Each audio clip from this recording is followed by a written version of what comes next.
ఈరోజు 1931లో దాదాపుగా 100 సంవత్సరాల క్రితం కులగణన జరిగింది దేశంలో జనగణనతో పాటు. మళ్ళీ 2024-25లో ప్రజాప్రభుత్వం 100 సంవత్సరాల తర్వాత ఈ దేశంలోనే మొట్టమొదటి రాష్ట్రంగా జనగణనతో పాటు కులగణన లెక్కలు తీసి ఈనాడు 100 సంవత్సరాల సుదీర్ఘమైన సమస్యకు ఈరోజు శాశ్వత పరిష్కారం చూపించింది. ఈరోజు ఈ లెక్కలు తీయడం ద్వారా వాస్తవంగా ఉన్న 56.36% ఉన్న బలహీన వర్గాల లెక్కలు తీసి వాళ్ళకు 42% రిజర్వేషన్లు, విద్య, ఉద్యోగ, రాజకీయ అవకాశాలు కల్పించాలని ఈనాడు తెలంగాణ ప్రభుత్వం ఈ చర్యలతో ముందుకు వెళుతుంది. ఈరోజు తెలంగాణ రాష్ట్ర ప్రభుత్వం తీసుకున్న ఈ విప్లవాత్మకమైన నిర్ణయం వల్ల కేంద్ర ప్రభుత్వం కూడా రాబోయే జనగణనలో కులగణన చేపట్టాలని నిర్ణయం తీసుకున్నది. తెలంగాణ రాష్ట్రం దేశానికి ఆదర్శంగా నిలబడి కులగణన చేసిందని చెప్పడానికి నేను చాలా సంతోషిస్తున్నాను. అదేవిధంగా మీకందరికీ తెలుసు, ఎస్సీ కులాల ఉపకులాల వర్గీకరణ దాదాపుగా 40 సంవత్సరాల నుంచి ఎన్నో పోరాటాలు చేసి ఎంతోమంది అమరులై సుప్రీంకోర్టు జడ్జిమెంట్ తీసుకొస్తే ఎస్సీ కులాల వర్గీకరణ మొట్టమొదటి రాష్ట్రం తెలంగాణలోనే మా ఎస్సీలకు ఉన్న 15% రిజర్వేషన్ని గ్రూప్ 1కు 1%, గ్రూప్ 2కి 5%, గ్రూప్ 3కి 9% ఇవ్వడం ద్వారా ఎస్సీ కులాల వర్గీకరణ చేసి దేశంలోనే మొదటి రాష్ట్రంగా వర్గీకరణ చేసిన రాష్ట్రంగా మనం ముందు బాగాన నిలబడ్డాం. అంటే ఈనాడు తెలంగాణ ప్రజాప్రభుత్వం బలహీన వర్గాలకు, ఎస్సీలకు సంబంధించిన ఎంతో దీర్ఘకాలికంగా సమస్యలుగా ఉన్న వాటిని శాశ్వత పరిష్కారం చూపించడం ద్వారా ఇతర రాష్ట్రాలకు, దేశానికి ఆదర్శంగా నిలబడ్డామని చెప్పడానికి నేను గర్వపడుతున్నాను. మిత్రులారా, అదేవిధంగా సంక్షేమ పథకాలను పటిష్టంగా అమలు చేసి పేదలకు ప్రజాప్రభుత్వం అండగా నిలుస్తుంది. ఇల్లు లేని నిరుపేదల కోసం ఇందిరమ్మ ఇండ్ల పథకం ద్వారా ఇంటి నిర్మాణానికి 5 లక్షల ఆర్థిక సహాయం అందిస్తున్నాం. ఈ పథకం ద్వారా 4,50,000 ఇళ్లను ఈ సంవత్సరం పేదలకు అందించడం ద్వారా 22,500 కోట్ల రూపాయలు ఖర్చు పెట్టి పేదలను ఇంటి వాళ్ళను చేయడం ద్వారా ఆత్మగౌరవంతో బ్రతికే విధంగా ఈనాడు పేదలను ఆదుకోవడానికి మన ప్రభుత్వం ఇందిరమ్మ ఇండ్ల సంక్షేమ పథకాన్ని ముందుకు తీసుకువెళ్తున్నదని చెప్పి మీ అందరికీ చెప్పడానికి నేను సంతోషిస్తున్నాను.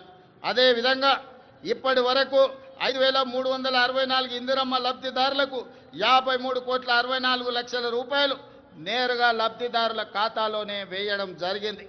అదేవిధంగా మిత్రులారా, పేదల ఆకలి తీర్చడమే కాదు, వారి ఆత్మగౌరవంతో జీవించేలా సన్న బియ్యం పథకాన్ని ప్రారంభించాం.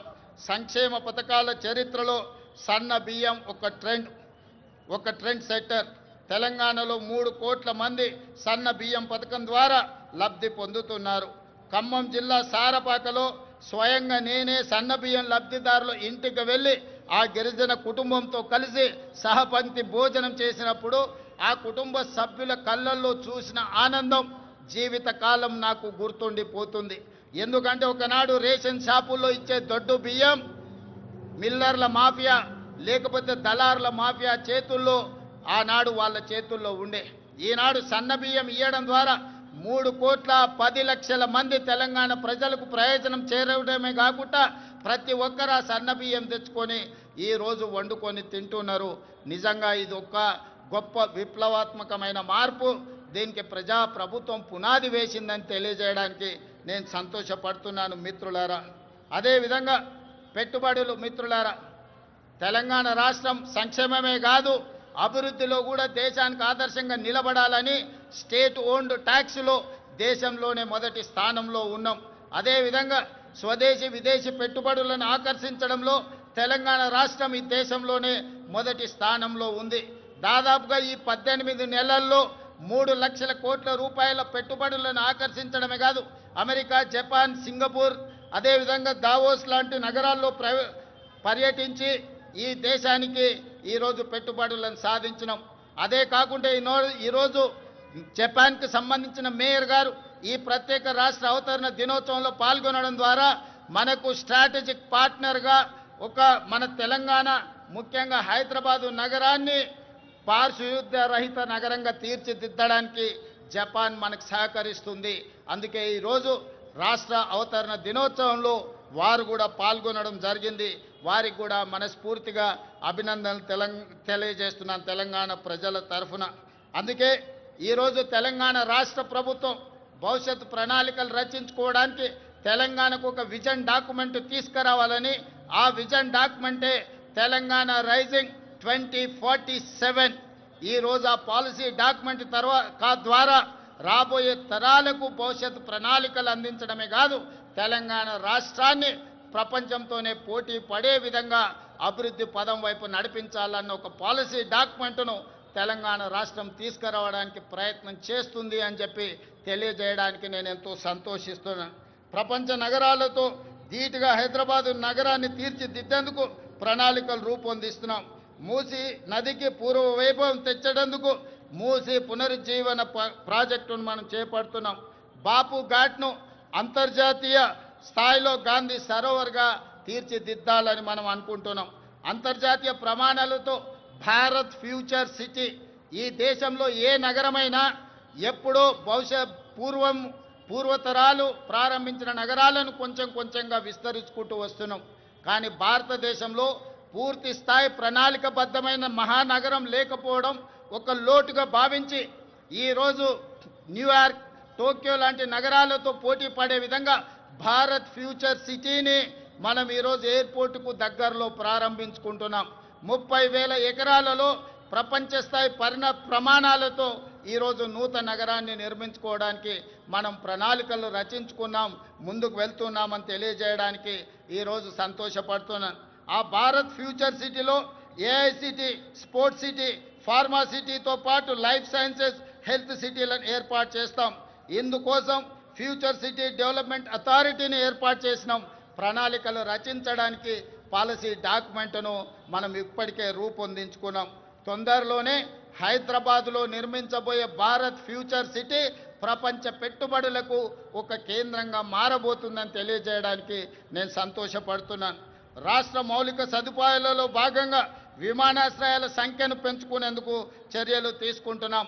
ఇప్పటికే మనకు తెలంగాణ రాష్ట్రంలో ఉన్నది ఒకే ఒక ఎయిర్పోర్ట్ ఈరోజు మనకు శంషాబాద్లో ఉన్నది.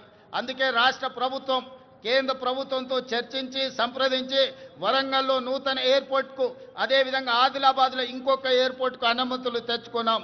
తొందరలోనే వరంగల్ నగరంలో, ఆదిలాబాద్ పట్టణ ప్రాంతంలో నూతన ఎయిర్పోర్ట్లు ఏర్పాటు చేసుకోబోతున్నామని చెప్పి మీకందరికీ తెలియజేయడానికి నేను ఎంతో సంతోషిస్తున్నాను. అదేవిధంగా ఈరోజు regional ring road, outer ring road మన హైదరాబాద్ నగరంలో తీసుకొచ్చిన మార్పులు మీకు అందరికీ తెలుసు. ఈరోజు ఐటీ కానీ, ఫార్మా కానీ హైదరాబాదు నగర అభివృద్ధికి ఔటర్ రింగ్ రోడ్ మనకి ఎంత సహాయం అందించిందో మీకు తెలుసు. 160 కిలోమీటర్ల ఔటర్ రింగ్ రోడ్ ఇంత అభివృద్ధి చేస్తే ఈనాడు రీజనల్ రింగ్ రోడ్డును ప్లాన్ చేస్తున్నాం. RRRని 360 కిలోమీటర్ల పొడవున హైదరాబాద్ తెలంగాణ నగరాన్ని చుట్టుముట్టే విధంగా ఈరోజు రీజనల్ రింగ్ రోడ్డును మనము నిర్మించుకోబోతున్నామని తెలియజేయడానికి నేను సంతోషపడుతున్నాను. రీజనల్ రింగ్ రోడే కాదు, ఔటర్ రింగ్ రోడ్డు నుంచి రీజనల్ రింగ్ రోడ్ వరకు రేడియల్ రోడ్లను వేసుకోవడం ద్వారా మన నగరాన్ని మహానగరంగా ప్రపంచ దేశాలతో పోటీ పడే విధంగా తీర్చిదిద్దాలని ఈనాడు తెలంగాణ ప్రజా ప్రభుత్వం ఉక్కు సంకల్పంతో ముందుకు వెళ్తున్నది. దీనికి మీరు అందించిన సహకారానికి నేను మనస్ఫూర్తిగా కృతజ్ఞతలు తెలియజేస్తున్నాను. అదేవిధంగా హైదరాబాద్ నగరంలో ఈ పక్క నుంచి వెళ్తున్న మెట్రో మీరు అందరూ చూస్తున్నారు. ఆనాడు కీర్తిశేషులు జైపాల్ రెడ్డి గారు పట్టణాభివృద్ధి శాఖ మంత్రిగా ఉన్నప్పుడు డాక్టర్ వైఎస్ రాజశేఖర రెడ్డి గారు ముఖ్యమంత్రిగా ఈ మెట్రోను మన హైదరాబాద్ నగరానికి పరిచయం చేశారు. ఆనాడు దేశంలోనే 2వ స్థానంలో ఉండే ఈ 12-13 ఏళ్ళు మెట్రో విస్తరించకపోవడం వల్ల 9వ స్థానానికి హైదరాబాదు నగరం పడిపోయింది. అందుకే ముఖ్యమంత్రిగా బాధ్యతలు చేపట్టిన వెంబడే విస్తరిస్తున్న నగరానికి మెట్రోని విస్తరించాలి, పేదలకు అందుబాటులోకి తీసుకురావాలని ఈరోజు మెట్రోని పూర్తి స్థాయిలో విస్తరించడం ద్వారా ప్రతి ఒక్కరికి మెట్రోని అందుబాటులోకి తీసుకురావాలనే ప్రయత్నం చేస్తున్నాం. తొందరలోనే మెట్రో విస్తరణ పనులను కూడా ప్రారంభించుకోబోతున్నామని మీకు అందరికీ చాలా సంతోషంతో తెలియజేస్తున్నాను మిత్రులారా. అదేవిధంగా శాంతి భద్రతలు ఎక్కడైనా ప్రపంచంలో పెట్టుబడులు రావాలంటే దేశంలో శాంతి భద్రతలు ఉండాలి.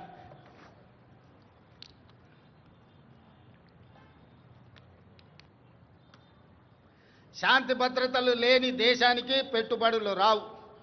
అందుకే ఈరోజు హైదరాబాద్ నగరాన్ని, తెలంగాణను దేశంలోనే నెంబర్ 1గా తీర్చిదిద్దిన పోలీసింగ్ వ్యవస్థ ఈరోజు మనకు ఉన్నది. కేంద్ర ప్రభుత్వమే నిర్వహించిన సర్వేలలో తెలంగాణ రాష్ట్ర పోలీసులు అత్యంత పకడ్బందీ శాంతి భద్రతలను కాపాడడంలో దేశంలోనే మన మొదటి స్థానంలో నిలబడ్డాం. ఇదే కాదు, డ్రగ్స్ను నియంత్రించడంలో కూడా ప్రపంచ దేశాలు పోటీ పడితే మన తెలంగాణ రాష్ట్రానికి మొదటి బహుమతి వచ్చింది. మన అధికారులు దుబాయ్లో ఆ మొదటి స్థానాన్ని, గుర్తింపును, గౌరవాన్ని స్వీకరించడం జరిగింది. అందుకే ఈనాడు మిత్రులారా, తెలంగాణ రాష్ట్రంలో శాంతి భద్రతలను కాపాడడంలో దేశంలోనే మొదటి స్థానంలో ఉండడమే కాదు, ఈరోజు డ్రగ్స్, గంజాయి యువతను నిర్వీర్యం చేస్తుంది. పాఠశాల స్థాయిలోనే ఈ సమస్యను మనం కళ్ళతో చూస్తున్నాం. అందుకే ఈరోజు డ్రగ్స్, గంజాయిని నియంత్రించడమే కాదు, ఉక్కు పాదంతో అణిచివేయాలన్న ఆలోచనతోని పోలీస్ వ్యవస్థను పూర్తిగా ప్రక్షాళన చేసి సంపూర్ణమైన అధికారులని, వాళ్ళకు అధికారాన్ని అందించి తెలంగాణ రాష్ట్రంలో గంజాయి అమ్మే వాళ్ళు కానీ, డ్రగ్స్ వినియోగించే వాళ్ళు కానీ కాలు పెట్టాలంటే వెన్నులో చలి జ్వరం వచ్చే విధంగా ఈనాడు మన పోలీసులు పనిచేస్తున్నారు. ఇదే కాదు, సైబర్ క్రైమ్ మీకు తెలుసు. ప్రతిరోజు సైబర్ క్రైమ్ ద్వారా మోసపోయిన వాళ్ళని ఎంతో మందిని టీవీలో, పేపర్లలో చూస్తున్నాం. ఈరోజు సైబర్ క్రైమ్లో నష్టపోయిన వాళ్ళను కోట్లాది రూపాయలను రికవరీ చేయడమే కాకుండా దేశంలో అత్యంత పకడ్బందీ సైబర్ క్రైమ్ను నియంత్రించే వ్యవస్థ ఈనాడు తెలంగాణ రాష్ట్ర పోలీసులు నిర్వహిస్తున్నందుకు వాళ్ళని అభినందించడమే కాదు, ఇంత గొప్పగా మనం శాంతి భద్రతలను కాపాడుతున్నామని తెలియజేయడానికి నేను గర్వపడుతున్నాను, నేను ఆనందిస్తున్నాను మిత్రులారా. అదేవిధంగా మిత్రులారా, తెలంగాణ రాష్ట్ర ప్రభుత్వంలో ఈ మధ్య కాలంలోనే భారత్ సమ్మిట్ను మనం నిర్వహించుకోవడం జరిగింది. భారత్ సమ్మిట్ ద్వారా దాదాపుగా 100 దేశాలకు సంబంధించిన ప్రతినిధులు హైదరాబాదు నగరానికి వచ్చి తెలంగాణ రాష్ట్ర